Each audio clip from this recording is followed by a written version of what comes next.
Okay, so we in adrenergic drug we can classify as per their use. We can use classify, okay, like pressure agent which is used in when there is fall in blood pressure in hypotension. We can use cardiac stimulant where we want to increase the heart rate and the force of contraction. We can use bronchodilators, okay, and nasal decongestant, CNS stimulant, anorectic, uterine relaxants.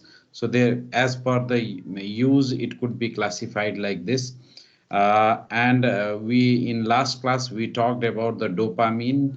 We said that dopamine in less dose, in a small dose, that is from 1 to 2 microgram per kg per minute, it act on D1 receptor, while in moderate dose, that is 2 to 10 microgram per kg per minute, it act on beta 1, and in higher dose it act on alpha 1 receptor. So that is why you can have the effect, okay, as per in which receptor you want. Generally we use dopamine in moderate dose so that it act on beta D1 and beta 1 receptor.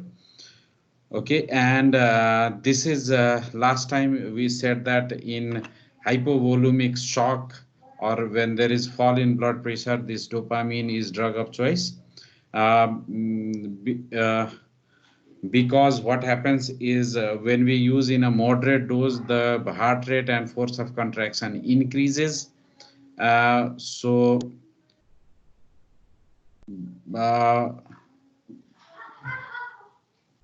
cardiac output increases, blood pressure increases. Just a minute. Okay.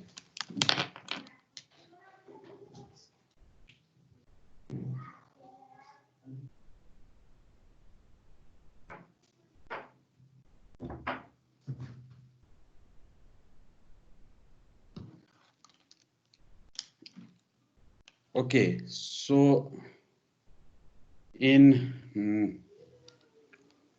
hypovolemic shock, we use dopamine. It has half-life very short. That is why it is infused.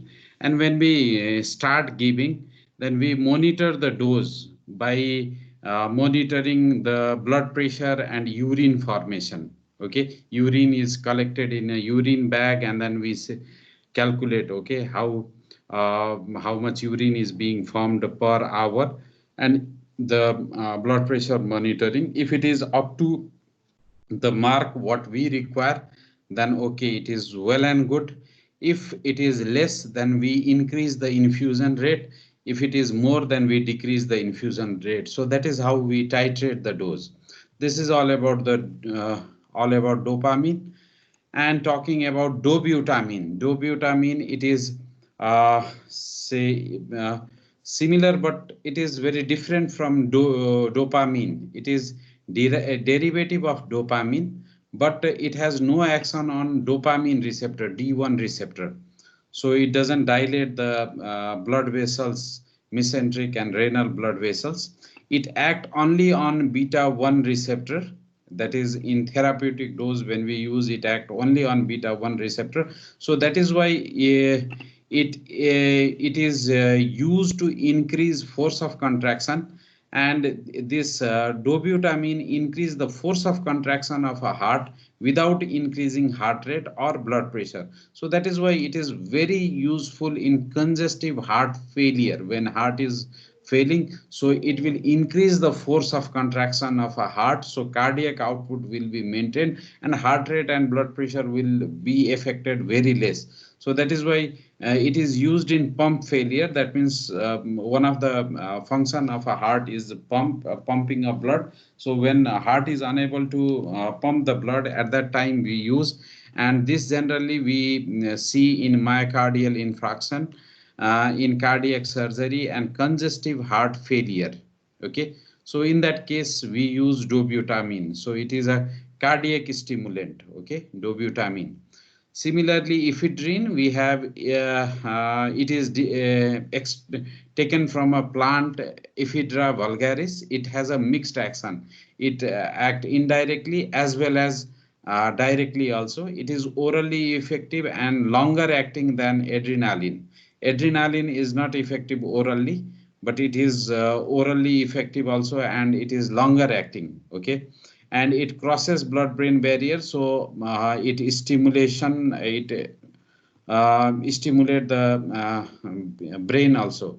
Okay, so it was commonly preferred. Okay, in mild chronic bronchial asthma and hypotension during spinal anesthesia.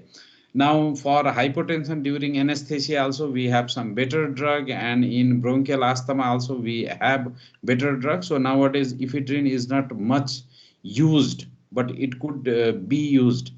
Mephentermine. Okay, this is I have said ephedrine is not used in hypotension.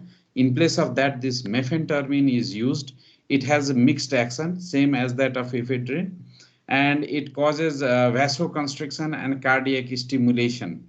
Okay, and it is orally effective also and longer acting than CNS. It has very mild CNS stimulant. So compared to ephedrine, so that is why mephentermine is preferred, and it is used in hypotension during surgical anesthesia and surgical procedure. So that is why in operation theater, mephentermine is always stocked there, because when there is hypotension, then this is some of the very emergency drug which we use. Okay, now ephedrine, because of its CNS stimulation, it is not commonly preferred nowadays.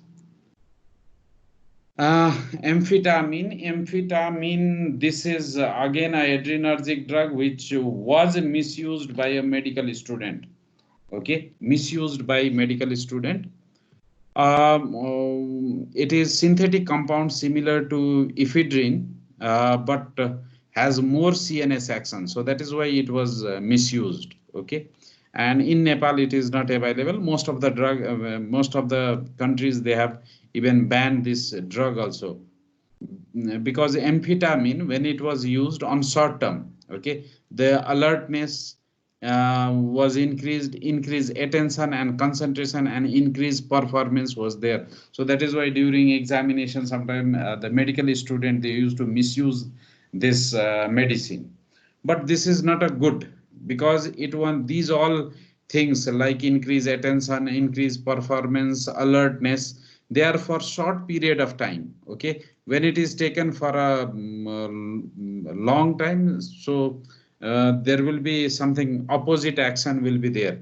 So amphetamine, it is included in dope test, so sportsmen may misuse. So that is why it is tested. It is one of the component to be tested in dope.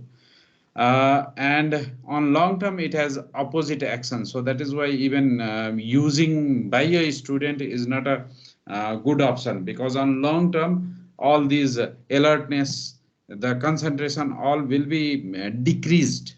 Okay, so that is why. But nowadays, amphetamine can be used. It is not preferred, and I have already said most of the some of the country, they have banned, like Nepal, it is not available, it is banned. Okay, so but it can be used in attention deficit hyperactive disorder, which is more commonly seen in children, and generally it is abused. So that is why the ban is there. Okay, phenylephrine. It is alpha 1 agonist. It is used as mydriatic, as an eye drop. It decreases intraocular tension, oral or nasal. It is orally also it is used as a nasal decongestant. And we have selective beta 2 agonist like salbutamol, salmeterol, which causes bronchodilation. The airway is dilated, so that is why it is preferred in bronchial asthma. And salbutamol is one of the very important drug for bronchial asthma, especially if you want to rescue the patient from the attack of bronchial asthma. Salbutamol is very fast acting and a short acting. Well, salmeterol, it is longer acting, but it takes time to act. So that is why it is not very suitable for emergency condition. In emergency, generally salbutamol is preferred. Okay, in an inhalation, in meter dose inhalation formulation, or sometimes even it is nebulized also. Okay. Similarly, the selective beta 2 agonist, which is again further more selective to uterus, okay, rather than the bronchioles, it is more selective to uterus. So these are ritodrine and isoxsuprine, okay. This is beta 2 selective, as well as it is more selective to uterus. So that is why it is used in case of threatened abortion, especially in delayed pregnancy, like second or third trimester. This is used when there is a chance of abortion due to contraction. It will relax the uterus and the chances of abortion will decrease. And similarly, if you want to delay the labor, okay, it could be used, like suppose there is some you are working in some rural part of the country, or the healthcare facilities where there is very limited scope, and there is a complicated uh, case. A pregnant lady with a lot of complication has came, and then you want to refer the patient to some higher center, okay, then in that case you want to delay the labor, so it could also be used. The beta 2 agonist could be used. It will relax the uterus, and then labor pain will be delayed, so you can refer to a higher center where proper care could be done. So that is why in threatened abortion it could be used in delayed labor, okay. In delayed to delay the labor, it could also be used.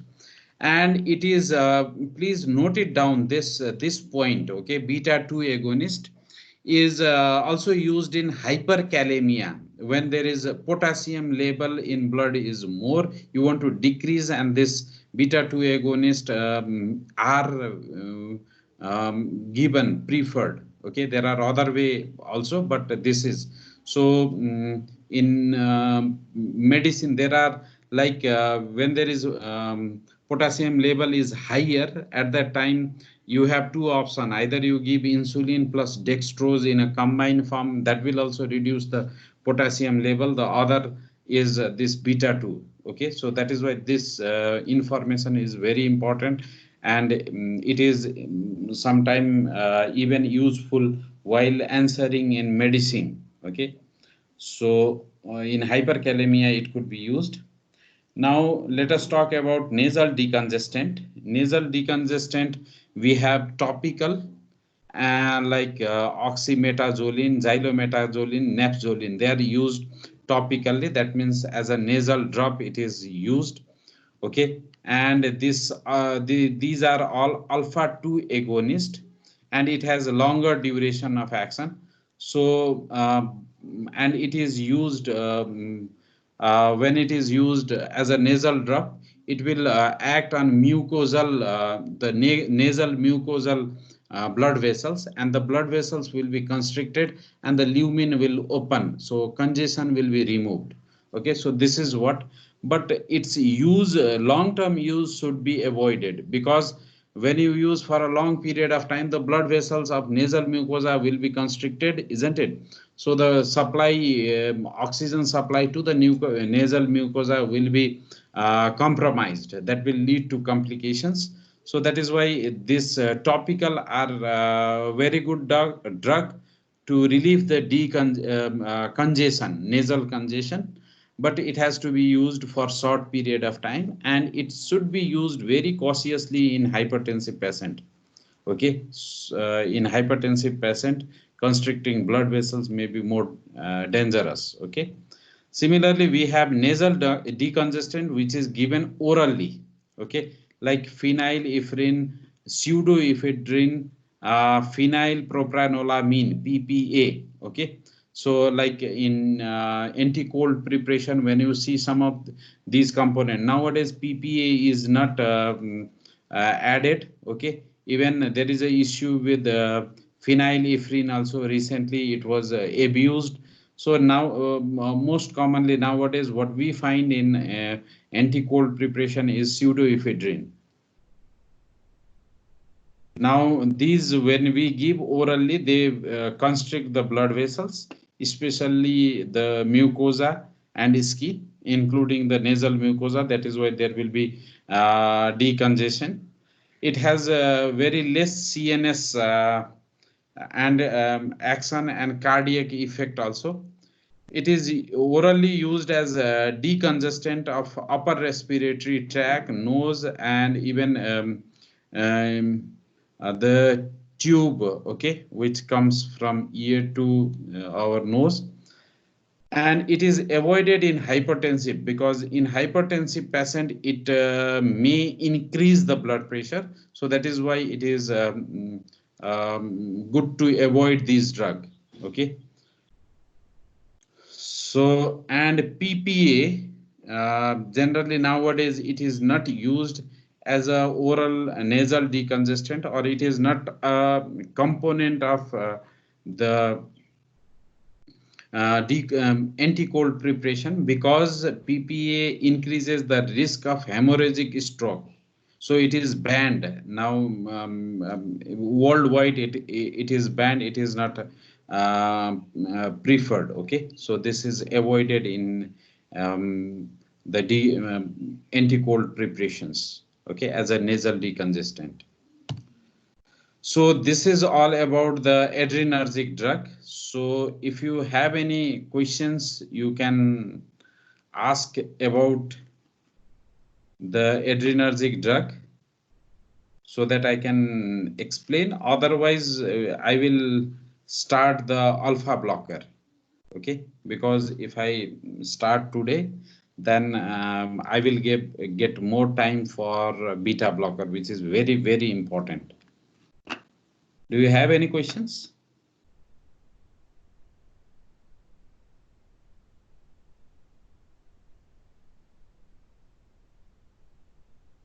Yes. Am I audible or?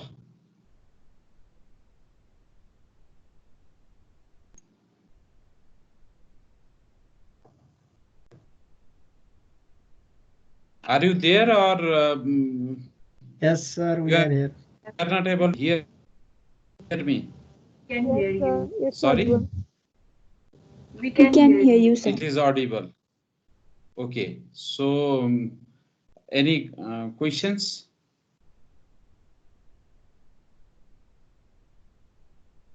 No, sir.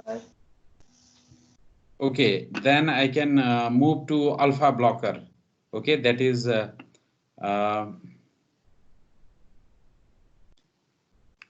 anti-adrenergic drug.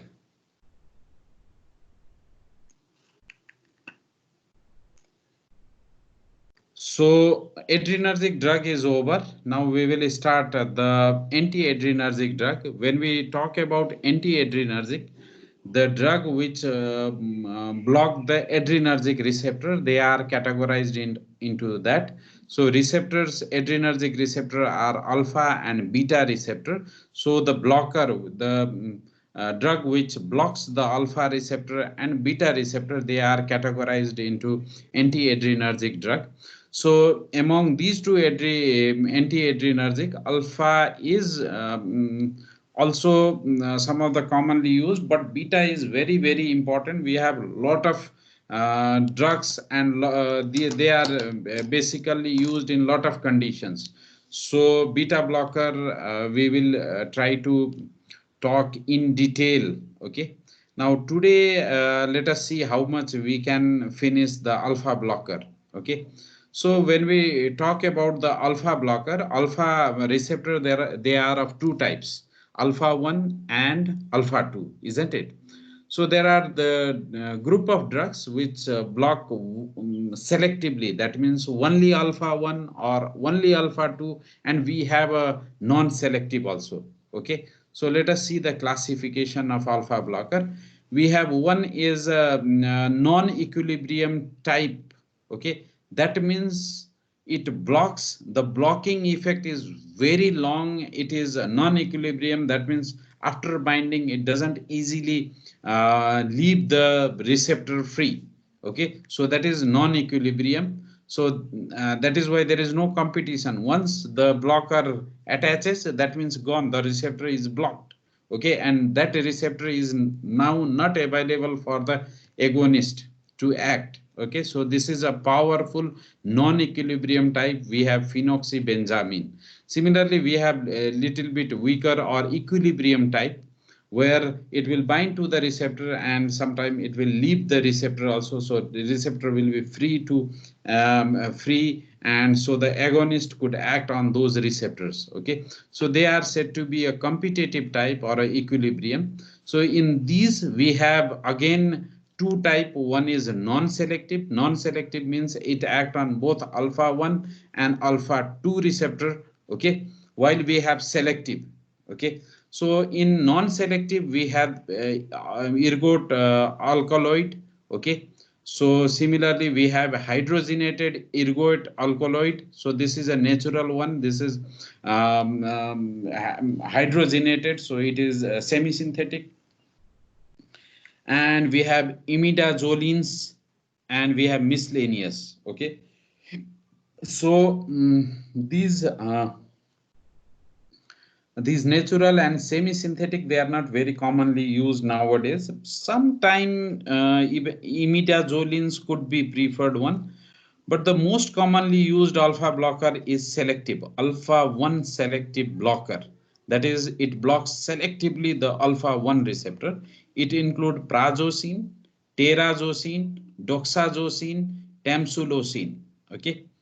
So prazosin is short acting, other are longer acting, and tamsulosin is very special alpha selective. Okay, this is some of the most commonly used drug by a urologist. Okay, why? Because they are more uroselective. That means in urinary tract. Okay, they are more selective, where there is alpha 1a receptor present. So that is what all these are alpha 1 selective, but it is more selective. The tamsulosin is more selective. It is more select, not only alpha 1, it act on alpha 1a. That means the receptor which is present in urinary tract. Similarly, we have alpha 2 selective, that is yohimbine. Okay, so if you block this alpha 2, then what will happen? Noradrenaline release will be more, isn't it?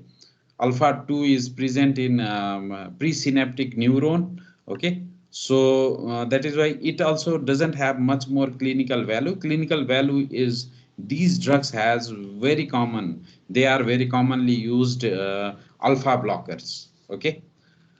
Now, so let us, before going into the individual drug, let us recapitulate. Let us revise what are the general action of alpha blocker. Alpha blocker action is exactly opposite to that of alpha action, which we read in adrenergic system. Okay. So in adrenergic, what we said is alpha is basically a constrictor. So they constrict. Now here what will happen? Blocker will basically a dilator. It will dilate. So it usually constrict the alpha, constrict the blood vessels. So the alpha blocker will cause vasodilation. Okay, so it will causes blood vessels to dilate. So when blood vessels will be dilated, then total peripheral resistance will decrease. Okay, the resistance felt by the heart will be decreased, and there will be the venous capacitance will also increase. That means now since the blood vessels vein is dilated, so what will happen? It can hold more blood in the vein, isn't it? Yes, when lumen of a vein is dilated, the capacity will increase. So that is what we say venous capacitance, and there will be peripheral pulling. Okay, and there will be fall in blood pressure. Okay. So now here what happens here, one thing what you have to remember is blood vessels, dilation of the blood vessels will decreases the total peripheral resistance and blood pressure decreases. last time I was talking that blood pressure. Um,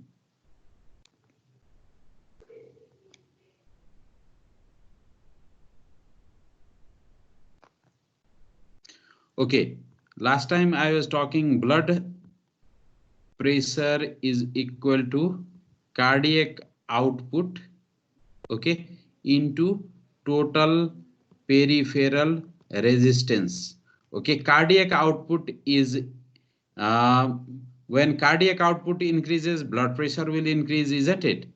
Okay, and similarly, when total peripheral resistance will increase, blood pressure will increase.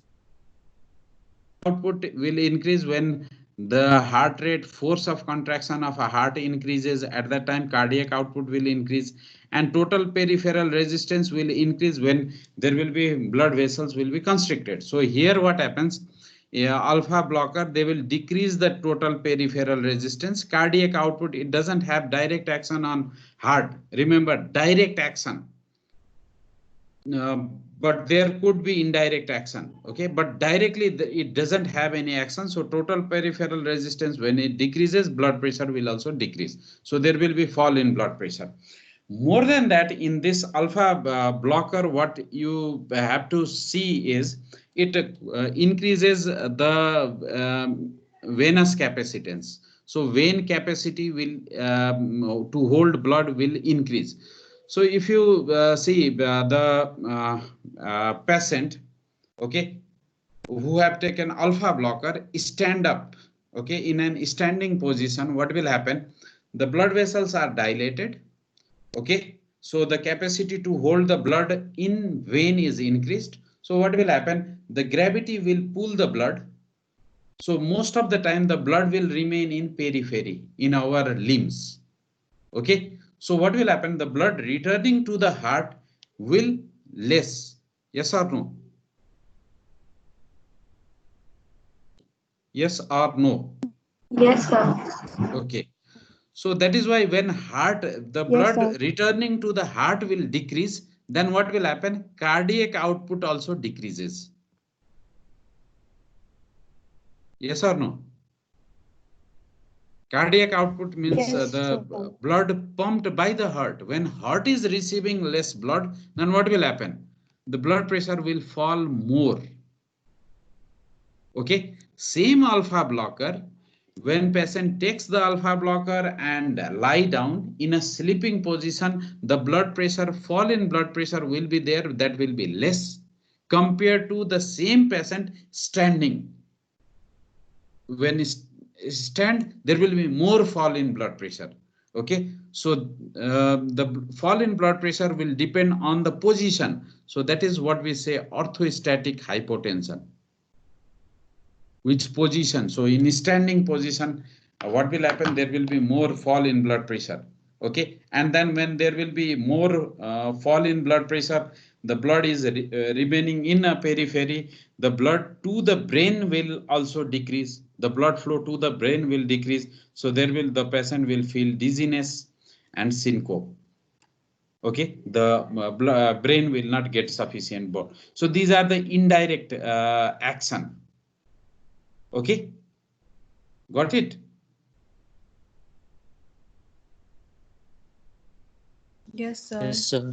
Okay, and I think in physiology or in biology you might have studied, and then even in cardiovascular system you will be studying that. In our cardiovascular system, especially in aorta, there is a part which sense the blood pressure. Blood pressure is being sensed. If blood pressure falls, then that will that is what we say baroreceptor. Okay, they will send the impulse and cardiac output increases.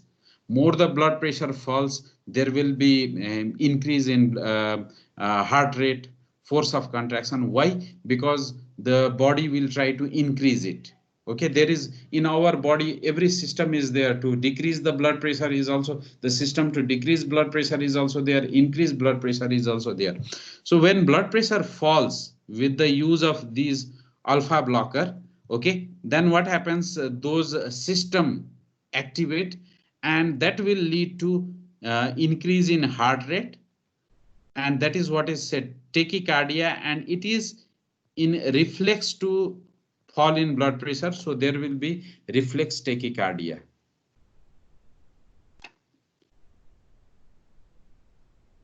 Okay, when the blood pressure decreases, the cardiac output is decreased, total peripheral resistance is decreased due to this vasodilation of alpha, then the blood pressure decreases. Now body will think that now we have to the body, the baroreceptor, there are baroreceptor, chemoreceptor to sense the blood pressure and do necessary adjustment, so it will try to adjust this. So remember, now from this point what you have to remember, the drug which dilate the blood vessels, especially the vein, they will cause reflex tachycardia.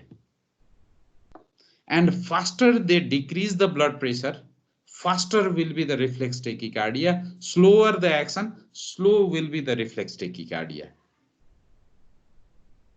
Okay, so this is the indirect action of alpha receptor. Okay, got it? Yes, sir. Okay, now can I move ahead? Yes, sir. Okay, now what happens is this alpha receptor. In last class I have said that alpha receptor, they constrict the blood vessels, isn't it? So in hypovolemic shock we use adrenaline. Why adrenaline? Or sorry, why dopamine? We said dopamine is preferred. Why dopamine? Because it will constrict the other blood vessels and dilate the mesenteric and renal blood vessels. So flow to kidney flow will be increased, GFR will increase, so the our vital organ will be protected, okay, while the blood pressure will be increased. Now same if we use beta alpha blocker, there will be opposite action. That means the blood vessels in the skin, mucosa, everything will be dilated, so blood will flow more towards there, so kidney will get less blood, isn't it? So there is reduced flow of blood to kidney, okay, and that is why there is decreased GFR, the glomerular filtration will decrease, and that is why there will be more complete absorption of salt and water, so which lead to edema also, transient edema. Okay, for short time there could will be edema. So when you use start giving alpha blocker, there will be edema. Okay. Similarly, the blood vessels of the nasal mucosa will be dilated, so there will be nasal congestion. There will be meiosis, the radial muscle will be blocked, so there will be meiosis, the pupil will dilate. Similarly, increase in intestinal motility, the sphincter will be dilated and the longitudinal muscle will constricted, because longitudinal there are some alpha receptor also, so that will be constricted, so that is why there will be motility, and in higher dose sometime the patient may complain of diarrhea. Okay, so these are general action.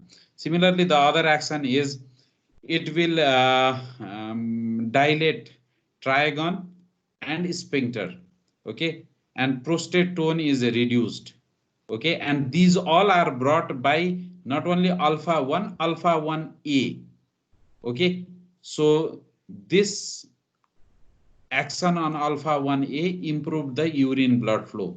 Okay, so adrenergic drug they were holding the urine, the passing was difficult, but alpha blocker will make the passing of urine say easier, improve the urine flow. Okay, and this alpha blocker also inhibit ejaculation, so it may cause impotence, especially in male patient. Okay, Okay, so these are the important action of alpha blocker. Now let me ask you one question. Okay, just try to with all these action, try to formulate the answer.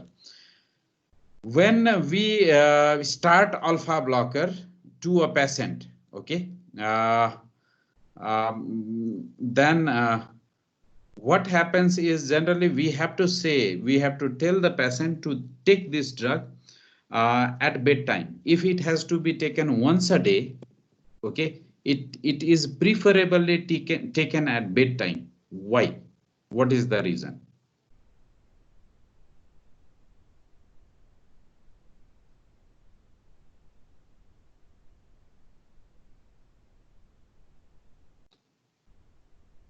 Yes. Because the person is in sleeping position, so So action of gravity will be less and peripheral pulling will be reduced. so orthostatic hypotension will be less, isn't it? Yes. Okay, very good. So that is why alpha blocker when we start, okay. Now this is what clinically important. When you start, alpha blocker are generally started in low dose.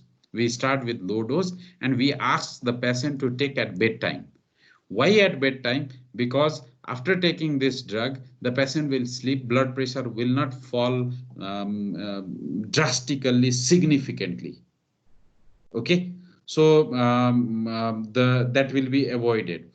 And if the patient takes it in the morning, then what happen? Morning after taking, the patient will go to the office or somewhere else, isn't it? In a standing position, there will be more, the pulling, blood will be pulled towards the vein, the reaching to the heart will be less, even to the brain. So there could be a dizziness, syncope, fainting like symptoms can happen. So that is why we ask them to take at bedtime. Number one. Number two, even when you are prescribing it to the patient at bedtime, ask the patient not to stand abruptly. Suppose someone is sleeping in the bed now, okay, at night, the patient had to go to toilet to urinate, okay. So at once the patient should not get up from the bed and go to the rush to the toilet. Why? What will happen if that is being done? Then suddenly there will be fall in blood pressure. The brain will not receive the proper amount of blood and oxygen. Then the patient may fall. Fainting could happen. Okay, so that is why we have to ask the patient to slowly get up first. Okay. After getting a sit down on a bed for some few seconds or few minutes, and then slowly stand up and then go to the toilet. Don't rush directly to the toilet. That is something very, very important. You have to the very important information that you have to give to the patient whom you have prescribed alpha blockers. Okay, not only that, sometimes the alpha blocker, the patient on alpha blocker may come to you with a complaint that doctor, sometime okay, I feel blank, or say see the very like around my eyes there will be darkness. Okay, that is all due to syncope only. So that is why you have to ask your patient, try to avoid abrupt change in the position, especially from sleeping to standing directly, okay, abruptly, very fast. If it is done, then there could be a chance of this syncope. Okay, so this is what is sometimes known as a first dose effect. Alpha blocker, the first dose effect. When you give the patient, okay, the drug, and due to orthostatic hypotension, there will be more fall in blood pressure, syncope will be there, reflex tachycardia, the heart rate will increase. So that is why, to avoid this, that is, this is said to be the first dose effect. Okay, so to avoid this, it has to be started at with the low dose at bedtime, okay, and avoid the abrupt change in the position. Okay, so this is very, very important clinical significance.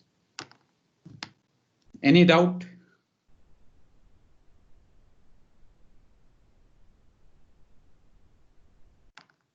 Yes or no? No, No, sir. No, Okay. sir. Now, apart from these, there are no direct action mediated by beta receptor, beta block receptor, because it doesn't have, the alpha blocker doesn't have action on beta receptor. So that is why cardiac, this cardiac stimulation, direct bronchodilation and metabolic changes is not seen with the alpha blocker, because these are action are generally mediated by beta, not by alpha. So the alpha action will only be blocked by alpha blockers or alpha agonist. Okay, we will just talk about this drug today, and then we will stop here, and in next class some portion of alpha blocker we will talk, and then we will go to beta blocker. Okay, so phenoxybenzamine, it is non-selective, non-equilibrium, that means very powerful alpha blocker. It slowly produces the intermediate cycle compound which block alpha receptor. So what will happen when you take this drug? It will be metabolized. There will be intermediate cyclic compound will be formed which block alpha receptor. So that is why it is a very longer acting. Okay, and it causes vasodilation. It has slow action even after IV injection. IV injection also it has slow action. Why? Because it has to convert into the intermediate cyclic compound. Okay, it has a more reflex tachycardia because dilatation is more, and not only that, it also inhibit the presynaptic alpha 2 receptor. Okay, so that will increase more noradrenaline. So there will be more noradrenaline. Okay, and alpha receptor is blocked, so those noradrenaline will go and act on beta 1. So that is why there will be reflex tachycardia. They are lipid soluble, and but oral absorption is erratic. You cannot predict. It is incomplete also. It is given by intramuscular and subcutaneous. You can give IB, IM, and subcutaneous, but IM and subcutaneous are painful. It is longer acting, and it could be used in pheochromocytoma. Pheochromocytoma, what is this? Have you heard about pheochromocytoma? No, sir. Okay, pheochromocytoma is the tumor of adrenal medulla. Okay, so adrenal medulla is the organ which which releases adrenaline. So when there is a tumor, then what will happen in our body? What will be more? The adrenaline will be more. So there will be high blood pressure, cardiac symptoms will also be there. So more adrenaline, so more adrenaline effect will be there. So in that case, pheochromocytoma, the drug, the therapy, um, in this case, the definitive treatment is surgery. We remove that adrenal medulla. The surgery is important. So tumor is removed from there, then only it is treated. But we cannot directly do the surgery. Okay, because there will be more adrenaline, so complication of surgery will be more. So we have to first control the blood pressure and cardiac problem, then only we have to do the surgery. So to control that, we use alpha blocker like phenoxybenzamine, which block both alpha and alpha 1 and alpha 2. And after giving this alpha, we give beta blocker also. Okay, so first alpha blocker, then beta blocker is given so that you can control the blood pressure and the cardiac other complications, and you can perform the surgery. So pheochromocytoma, for medical management, this could be used. Phenoxybenzamine plus non-selective beta blocker, both are used. And peripheral vascular disease. Okay, the peripheral there is problem, so the blood flow to the peripheral tissues are compromised. In that way, in that case, we can use phenoxybenzamine. It will dilate the blood vessels and the flow will be improved. Okay, so this is all about phenoxybenzamine. Now we will talk about the other drugs. Now remember, this phenoxybenzamine is not a very commonly used one. but we prefer in pheochromocytoma, this one, okay, because it is very long acting also and non-selective also, so that is why it is preferred in pheochromocytoma, okay, which is a tumor of adrenal medulla.